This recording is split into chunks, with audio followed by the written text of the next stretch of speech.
Time to pull out of Dodge, kiddies.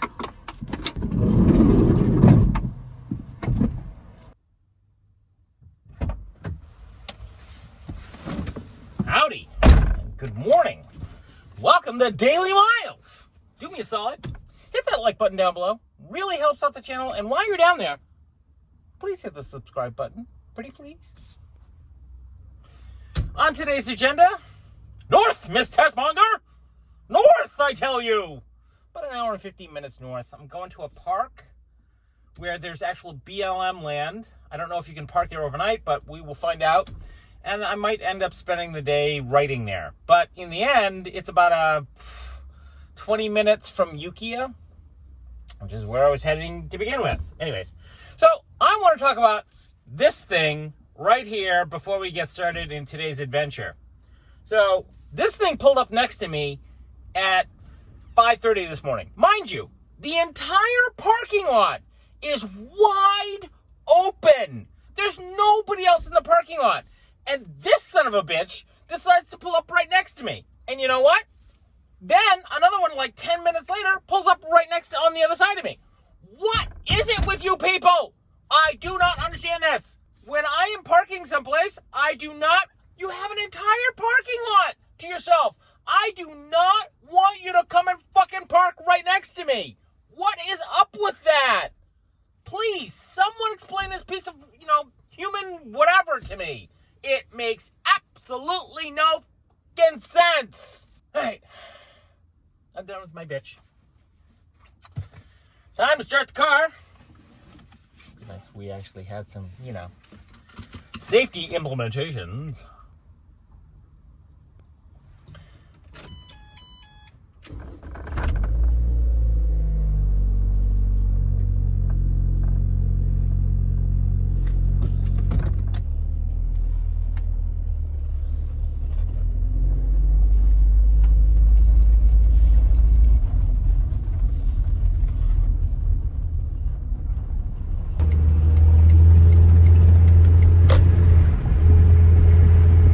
A little while later. You remember yesterday's post about YouTube age restricting one of my videos? You remember the one where I cry on camera and I talk about I'm missing my grandfather and the recipe to potatoes and onions. Yeah, that one. And how they age restricted it. Did I mention the age restriction part? Let me mention it again. They age restricted my video. Seriously. What community guideline did I violate for that one? Anyways, I submitted a report which basically said the same thing. It's like, have you people actually watched this goddamn thing? Anyways, this is the response I got. At least they made it right. So it's now unage restricted. Yay, thank you very much, YouTube.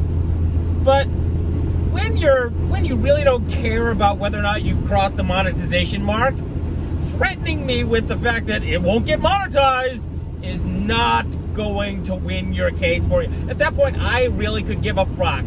A fuck? Yes, I could really give a fuck. I said it. I said I could give a fuck. Oh my God! A little further down the road. In another exciting episode of Miles Travel Tales. On today's episode, we meet Mike. I've met a lot of Mikes in my life. This one, on the other hand, is a little... Let's see now. I met Mike at Sweat Your Prayers. This is back in Marin County, back down the road a piece, when I was living in Marin. And one of the things that I was doing, this is prior to me actually getting that house that I showed you. And I was doing a lot of house sitting in between basically trying to survive. And that was it. That was my thing. And I met Mike at Sweat Your Prayers. Now, there's a lot of people at Sweat Your Prayers. And in case you're unclear as to what Sweat Your Prayers is, or was, I don't know if it's still operating. Well, Sweat Your Prayers was a freestyle dance, but it's a movement structure that is based on Gabrielle Roth's work. She discovered or rediscovered the 5 rhythms, and the Sweat Your Prayers is the entry point to that process of the 5 rhythms.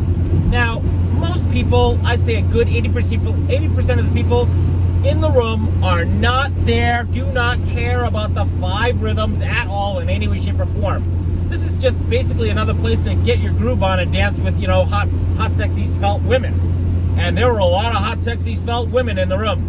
I was hanging out at Sweat Your Prayers, and I met Mike. Now, mostly when you're at a Sweat Your Prayers event, it's one of 3 things happen. One is if there's a male to female dynamic that's going on. It's usually the men that are chasing after the women around the room. I was not doing any of that. Then there are the solo people. I was one of those people. I was there just to get my groove on, and if anybody else wanted to join along, great. And then there are those people that are there solely for the social aspect. I could have cared less about the social aspect because I was really just there to just let off steam and to hang out. So this one particular Sunday morning, I was doing the 11 o'clock show. There are 2 shows, 8 and 11. I did the 11 o'clock show, and at that point in time, Sweat Your Prayers was $20 to get in the door. Huh? Yeah, loads of fun. Wow, okay, we're going up a mountain. That's why we're like, okay.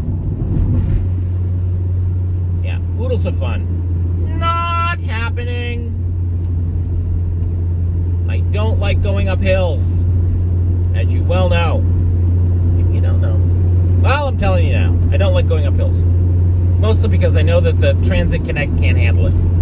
Where was I? Mike. Right, okay.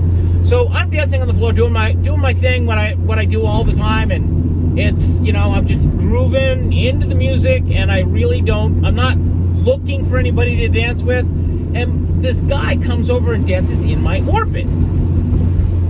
And he's dancing around and dancing around and dancing around and dancing around. And this is 2 hours of non-stop music.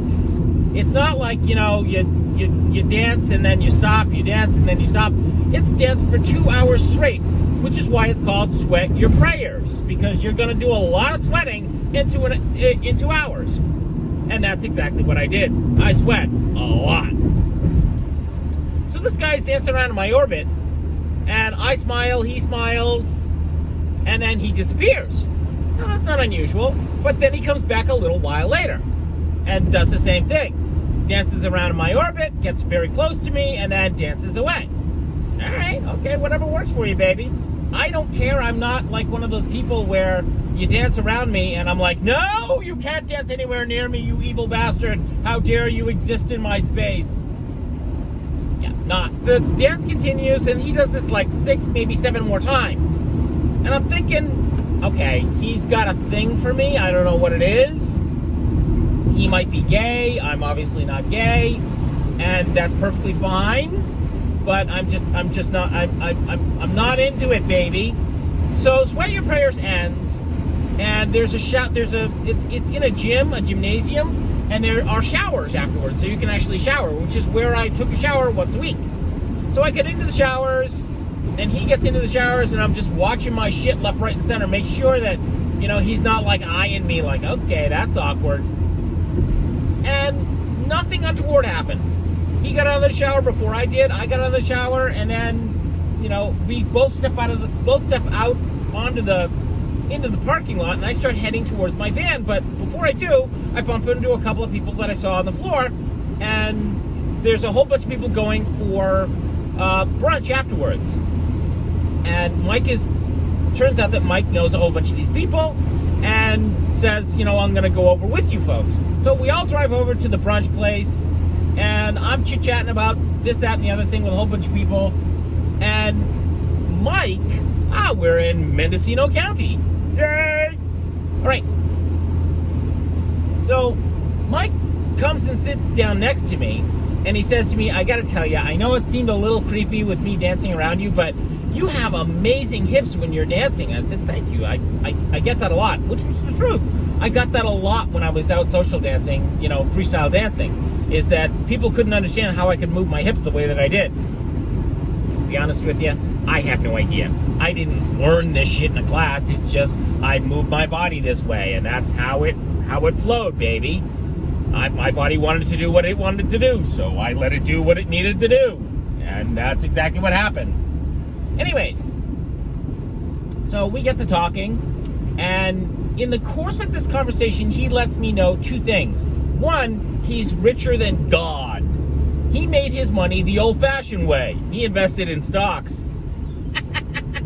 Specifically, he bought Netscape the day it opened, the day that it opened, and literally the moment that it went live, he bought piles of this shit. And the reason that he bought piles of this shit is because he worked for Netscape. And he had already had piles of the shit. That afternoon, Netscape went right through the friggin' roof, and boyfriend was a paper millionaire several times over. So that was the first thing he let me know. The second thing that he let me know is that we're gonna move out of the way. The second thing that he let me know is that he owns this winery, and I would quotate the word winery because he doesn't make any wine.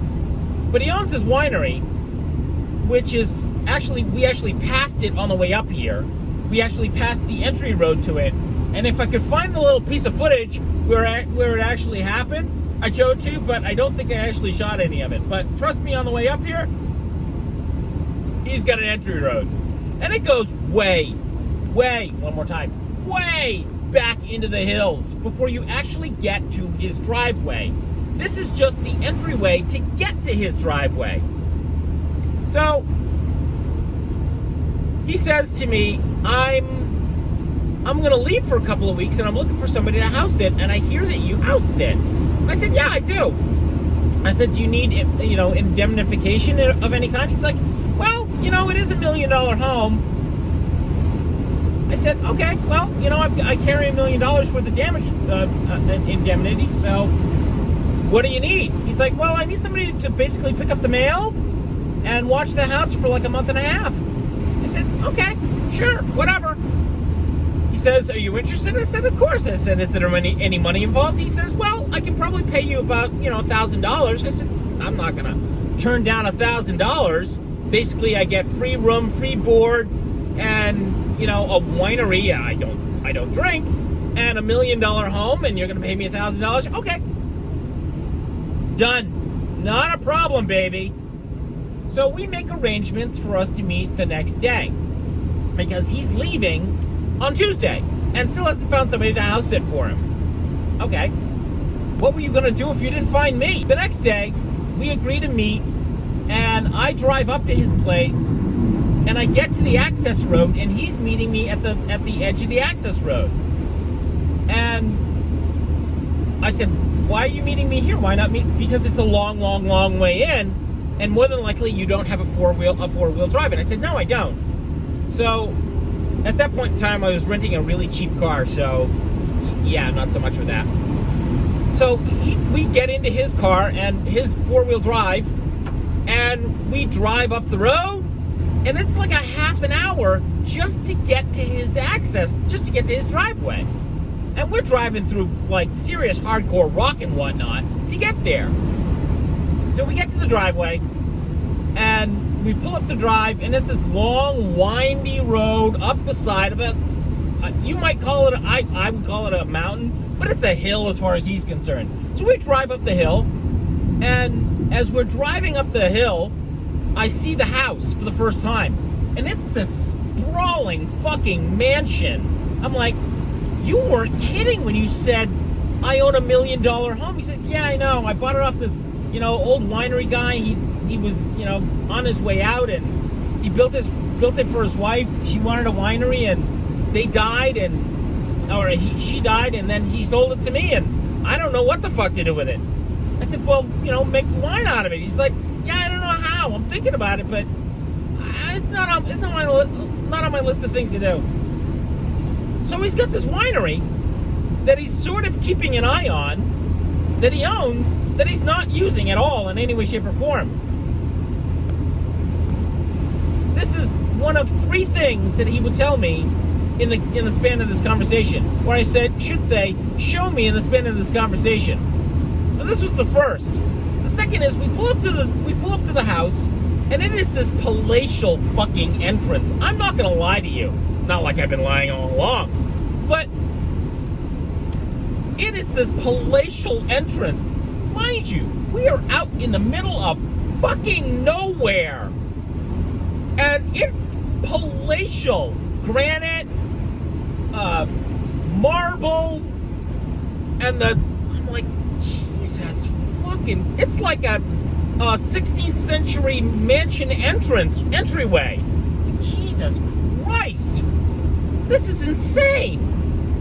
That's number two. Number three was the house itself.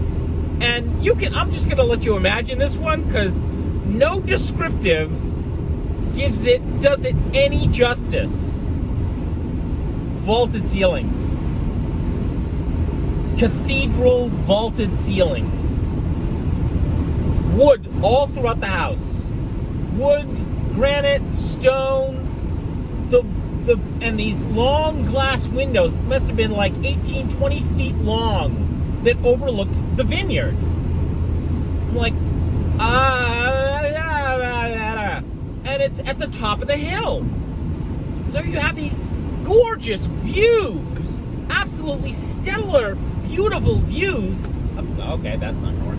These absolutely stellar, beautiful views of the mountain hill that where you can see the clouds rolling in.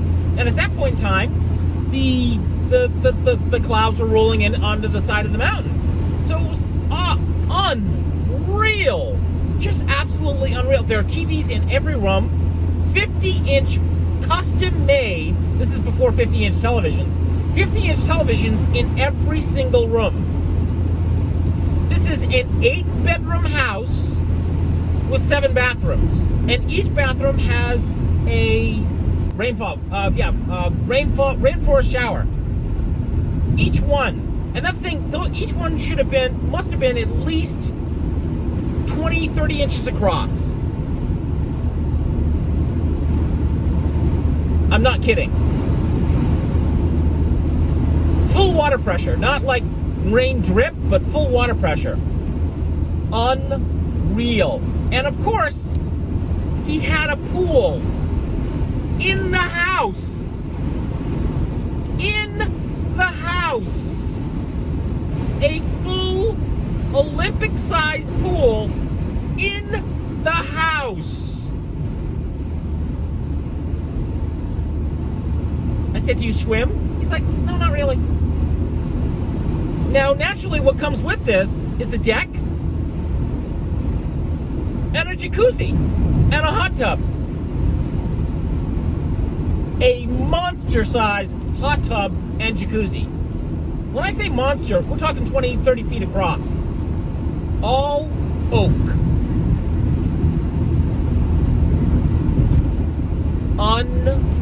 Unfucking real. Just unreal. I am absolutely beside myself with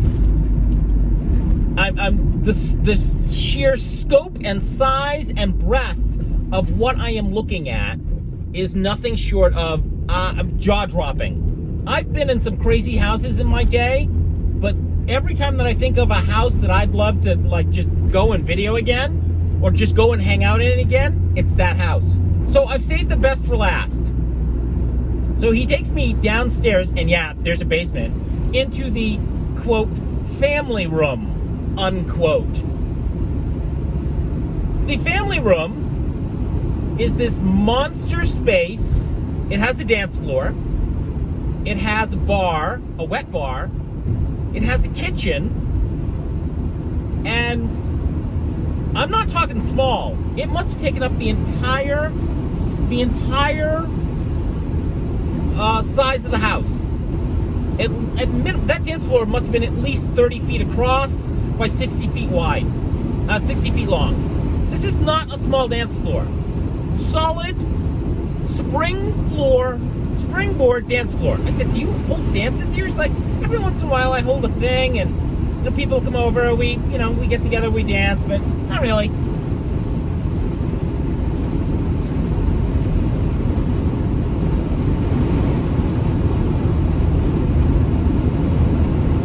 That's not the kicker.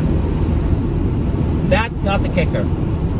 So we get to the far side of the building, or the far side of the basement, and the lights turn off, and this happens automatically. He says, watch this. From the floor, the floor parts to the sides, 4 rows of seats come up from under the floor, and a 100-inch television slides down from the wall in front of me, and I'm just like, you gotta be kidding me. Nope. You can watch any movie that's ever been created. I said, how? He says, because I digitized most of it. I have friends at Universal and studios, and things happen.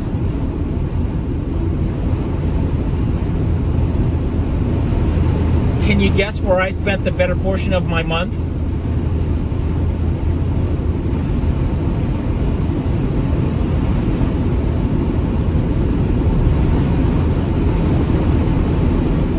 So he leaves the next day and leaves me the keys to his car so that I can get up and back to the post, because my car cannot make it up the road.